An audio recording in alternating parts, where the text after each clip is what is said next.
La Discovery Discipline, conçue chez Blablacar, semble être une excellente méthode pour concevoir des produits répondant à des enjeux business et aux besoins de nos utilisateurs. Je vous la résume en condensé tout de suite dans Parlons Design.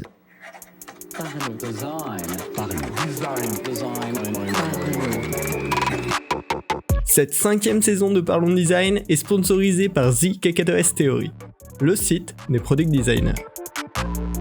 Salut, c'est Romain Pinchna, bienvenue dans Parlons Design. Aujourd'hui, on va parler de Discovery Discipline. Il y a pas longtemps, justement dans le podcast, Tristan Charvilla était venu pour nous en parler. Il était à l'époque VP Design chez Blablacar et avait co-créé cette méthode-là avec Rémi Guyot. Donc si l'interview vous intéresse, elle est toujours dispo. Et en fait, ils ont créé toute une méthode qui serait même presque un peu plus large, presque une philosophie de conception produit intitulée la Discovery Discipline. C'est une vision hyper large du produit, il en parle super bien. Et dans cette méthode Discovery Discipline, il y a notamment une méthode de travail un petit peu concrète appelée Focused qu'on va découvrir tous ensemble. En fait, il est parti du postulat qu'aujourd'hui, toutes les méthodes de design, de conception, travaillent beaucoup sur l'aspect de divergence, comment on va s'ouvrir à de nouvelles idées, mais qu'il faudrait aussi s'appliquer énormément sur la convergence, comment on va revenir vers une solution concrète. Et du coup, cette Discovery Discipline, elle va s'attarder sur les deux, à la fois sur comment on va trouver de nouvelles idées, mais surtout comment on va concentrer, faire des décisions fortes pour avoir des propositions produits fortes qui viennent se différencier et qui viennent apporter une vraie valeur nouvelle. Il y a un livre complet qui parle de ce sujet-là, donc l'objectif aujourd'hui c'est de faire un résumé concis de ma lecture de la méthode pure, et puis comme ça vous pourrez aller creuser soit en allant écouter Tristan et Rémi dans plusieurs podcasts, articles qu'ils ont fait, ou tout simplement en allant lire le livre. Alors, on va revenir un petit peu sur les bases de cette méthode. Cette méthode concrète à appliquer, c'est la méthode Focused, qui est une méthode en 7 étapes. Chaque étape, ça correspond à un objectif. Donc, qu'est-ce qu'on veut atteindre avec cette étape ? Plusieurs activités possibles. Il n'y a pas d'activité imposée, mais en tout cas, il propose toujours plein d'activités qui permettent de répondre à cet objectif. Et en fin d'étape, on a toujours un livrable hyper synthétique qui permet justement de converger de manière assez exceptionnelle, assez forte sur une décision qui va nous permettre de passer à l'étape suivante. Ce qui est intéressant aussi avec cette méthode, c'est qu'il n'y a pas une seule façon de faire. Je vous l'ai déjà dit rapidement, il y a plusieurs activités possibles pour chaque étape, mais en fait, on va pouvoir, en tant qu'utilisateur de cette méthode, adapter les activités qu'on choisit pour atteindre notre objectif à nous personnel et le livrable de l'étape de la meilleure des manières. Tristan me disait quand je l'ai interviewé, cette méthode elle peut être appliquée en 2 heures ou en 6 mois. Donc en fait, en fonction de votre besoin, vous allez pouvoir réorganiser cette méthode, mais toujours en gardant les objectifs et les livrables de chaque étape pour avancer vers votre but, vers votre nouvelle fonctionnalité ou votre nouvelle solution, en tout cas à l'intérieur de votre produit. Donc nous, aujourd'hui, on va s'attarder sur les 7 étapes, leurs objectifs et leurs livrables, mais on ne va pas creuser les activités qui sont possibles pour y accéder. Donc redécouvrons la structure Focused en condensé. La première étape de cette méthode Focused, c'est l'étape Frame. Dans cette étape-là, le but, ça va être de définir tout simplement les objectifs du projet. Qu'est-ce qu'on est en train de faire ? Pourquoi on est en train de faire ? Qu'est-ce qu'on veut atteindre ? Derrière, on va pousser un livrable très simple qui sont quels sont les KPI clés visés en fin de projet, tout simplement de manière chiffrée. Quelles vont être les améliorations que doivent apporter la solution qu'on va trouver, etc. Il y a aussi un concept intéressant de trouver les paramètres qu'on va devoir monitorer qui pourraient être impactés négativement pour éviter de perdre en fait en qualité en améliorant quelque chose ailleurs. Donc on a à la fois les KPI et à la fois les potentiels risques à limiter. On va définir ça et cette première étape aura été effectuée. Donc là, bien sûr, en fonction de votre situation, il y a plein de méthodes pour atteindre cet objectif de définir justement les objectifs du projet et définir ces KPI-là. Si vous êtes hyper dans votre produit, potentiellement vous pouvez connaître certains objectifs. Sur des projets beaucoup plus centrés utilisateurs, ça va être intéressant d'aller faire de la recherche, de suivre des statistiques peut-être. Voilà, il y a plein de méthodes. Mais en tout cas, première étape, on frame le projet, on définit où est-ce qu'on veut que ça nous emmène. La deuxième étape, c'est le O de Focused, c'est l'étape Observe. Là, on va aller faire de l'empathie utilisateur très concrètement, on va aller comprendre le besoin. Nous, on sait ce qu'on veut viser en termes de résultats business presque. Maintenant, on va voir comment est-ce que ça vient s'ancrer dans le vrai cas d'usage des utilisateurs. Et là, le livrable à ce moment-là, ça va être ce qui s'appelle le first use case. Ça va être un livrable dans lequel on décrit quel est le cas d'usage principal qui va être impacté par ce changement-là, qui va nous permettre d'atteindre les objectifs définis dans l'étape précédente. Voilà, pareil encore une fois, grosse convergence, on sait quels sont nos objectifs, on sait quel va être le use case principal sur lequel on va travailler, et on va pouvoir avancer à la troisième étape, l'étape claim. Là, c'est tout simplement, maintenant qu'on a les grands traits du projet, on va essayer de positionner presque de manière commerciale, de manière marketing, ce qu'on va amener à l'utilisateur. On va positionner la façon dont on va introduire ce projet aux utilisateurs. Et là, encore une fois, le livrable final de cette étape va vous donner probablement beaucoup de sens. C'est un tweet de lancement de la feature. Donc on a 280 caractères pour annoncer qu'est-ce qu'on va permettre aux utilisateurs de faire. Si, une fois que toutes les étapes du projet seront déroulées, comment on pourrait annoncer cette nouvelle solution à nos utilisateurs. Et en fait, là, ce qui est vraiment intéressant, et je vous le disais, cette méthode, elle est assez unique, c'est qu'on a pris dans la première étape vraiment les objectifs business. Dans la deuxième étape, les objectifs pour nos utilisateurs, la partie vraiment UX pour le coup.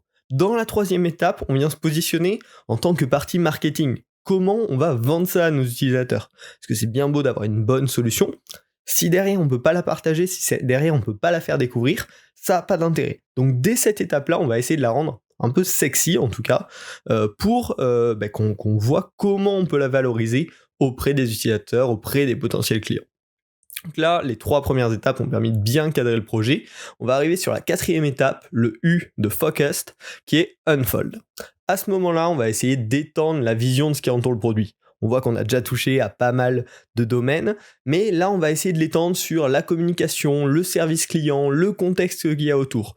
On va aller rencontrer toutes les personnes qui vont travailler autour de ce produit pour voir comment ça pourrait les impacter.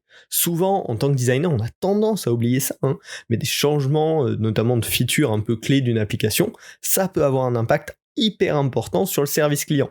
Si on l'a pas bien pris en compte dans la documentation, si on l'a pas bien pris en compte dans la FAQ, si le service client est pas formé à répondre aux problématiques qui peuvent être engendrées par ça, en termes de communication, c'est pareil. En fait, chaque évolution d'un produit numérique va impacter tout plein de services autour. Et bien là, dans cette étape d'Unfold, on va essayer d'en oublier aucun et on va à la fin livrer les 5 touchpoints majeurs de la feature, qui sont bien sûr potentiellement l'application, si on travaille sur une application, mais peuvent être plein d'autres points, comme on l'a dit, la communication, le service client, des points d'introduction à cette feature, ça peut être même du pair à pair où des gens vont introduire d'autres personnes à cette fonctionnalité, comment on les pousse à faire ça, et on va développer ces 5 touchpoints majeurs. Ce qui permettra à ce moment-là d'avoir vraiment, en termes de compréhension du marché, de l'utilisateur, des besoins, de la communication, de tout, une vision hyper globale, hyper complète, et c'est là où on va pouvoir commencer à la 5e étape à rentrer, on va dire, dans le dur de la création de la solution avec l'étape Steal. Steal qui veut dire en effet voler, et là le but c'est d'aller voler des briques réutilisables pour créer l'expérience. Dans une optique d'optimisation, forcément quand on crée un produit, on a des contraintes de temps, on a des contraintes principalement de temps d'ailleurs. On va rester là-dessus très simplement. Et des fois, aller voler des briques réutilisables, ça apporte plein d'avantages. Des avantages de temps, on en parlait, mais aussi même des avantages côté utilisateur. Si c'est une façon avec laquelle il est habitué de travailler, un modèle mental qu'il a déjà en tête, ce sera vachement plus simple pour lui.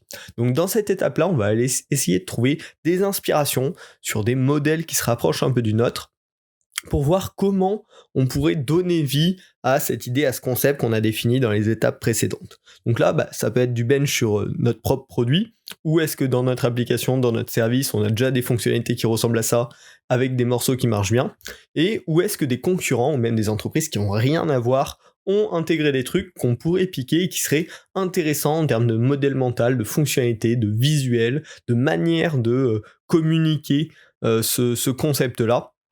Et là, on va essayer de créer un petit livrable qui s'appelle les Golden Nuggets, où on va retrouver les 5 inspirations clés. On va montrer 5 inspirations et décrire pourquoi ça, on pourrait s'en inspirer pour créer notre solution à nous. Et grâce à ça, on va enfin pouvoir passer à l'exécution, la 6e étape qui s'appelle Execute, où là on va faire du design itératif comme on sait le faire. On va prendre toutes ces informations qu'on a récupérées dans les 5 précédentes étapes et on va essayer de créer un prototype le plus fonctionnel possible. Le but, c'est vraiment d'avoir un prototype hyper clair qu'on va pouvoir faire tester derrière. Et dans le livrable, extrêmement important, c'est pas juste un prototype, c'est aussi 3 hypothèses clés à valider. Par rapport au prototype, est-ce que telle fonctionnalité est bien comprise? Est-ce que ça répond à nos problématiques précédentes? Est-ce que ça va pas venir se confronter à une autre fonctionnalité qu'on a dans l'application? Enfin, 3 hypothèses qu'on veut tester et qui vont nous permettre de savoir si le prototype qu'on vient de créer est fonctionnel, répond aux besoins tout simplement ou non. Et c'est enfin qu'on va pouvoir passer à la 7e étape, l'étape Decide, qui, comme son nom l'explique, va nous permettre de choisir est-ce que là, notre proposition, notre prototype est bon ou pas. On va aller faire potentiellement des tests utilisateurs pour confirmer les hypothèses dont on vient de parler juste avant, et ça va permettre derrière à toute l'équipe de donner un go ou un no-go sur ces hypothèses, sur ce prototype, sur cette solution à notre problématique. Bien sûr, sur le decide, si c'est un no-go, donc non, ça ne répond pas finalement à toute la problématique, on va pouvoir retourner en arrière, soit revenir au execute et améliorer le prototype, soit même potentiellement revenir plus haut dans les étapes pour revenir travailler des expériences qu'on aurait un petit peu ratées, par exemple. Donc voilà, une méthode en 7 étapes, frame, observe, claim, unfold, steal, execute et decide, qui est hyper ajustable. Là, on n'a pas parlé des activités, on va dire, qu'on peut faire dans ces différentes étapes pour atteindre les objectifs, mais l'idée c'était d'avoir une trame globale. Je vous laisserai creuser, je vais vous mettre des liens en ressources pour creuser ça plus loin, mais c'est une méthode hyper intéressante parce qu'on voit qu'il y a toujours une convergence avec un livrable relativement simple, hyper synthétique, qui nous permet de comprendre tout l'écosystème autour de nous et de designer la solution la plus adaptée à l'ensemble du contexte produit. Voilà, c'est vraiment une méthode moi qui m'a beaucoup intéressé parce que c'est du product design au sens profond, c'est-à-dire on a besoin à la fois des product owners, product managers, des designers et aussi de tout le cadre qui les entoure, et on fait vraiment du produit très contextuel en prenant en compte tout ce qui va autour. Ça permet énormément d'élargir son champ de vision grâce à plein de petites étapes et d'avoir une vraie convergence hyper cadrée sur chaque étape pour éviter de partir dans des idées délirantes ou des décisions non faites qui vont mener à des produits un peu fades. Vraiment, voilà, plein de choses desquelles s'inspirer, c'est à ajuster à sa situation, et si vous voulez creuser la méthode, il y a l'interview avec Tristan Charvilla sur Parlons Design, les liens seront en description, il y a le livre également qui est sorti, qui est hyper intéressant, ils expliquent justement les activités qui permettent d'atteindre tous ces livrables là, ils donnent un exemple tout au long sur comment eux ils ont appliqué la méthode, c'est extrêmement intéressant, je vous le recommande vivement, et j'espère que ce podcast vous aura donné un premier aperçu de cette méthode. Si vous avez aimé, n'hésitez pas à vous abonner au podcast sur votre plateforme préférée et à le partager autour de vous sur Twitter, sur LinkedIn, par message à vos amis, à vos collègues. Ça permet de faire connaître le podcast et c'est toujours hyper agréable. On se retrouve la semaine prochaine pour un nouvel épisode de Parlons Design. Salut. Parlons Design.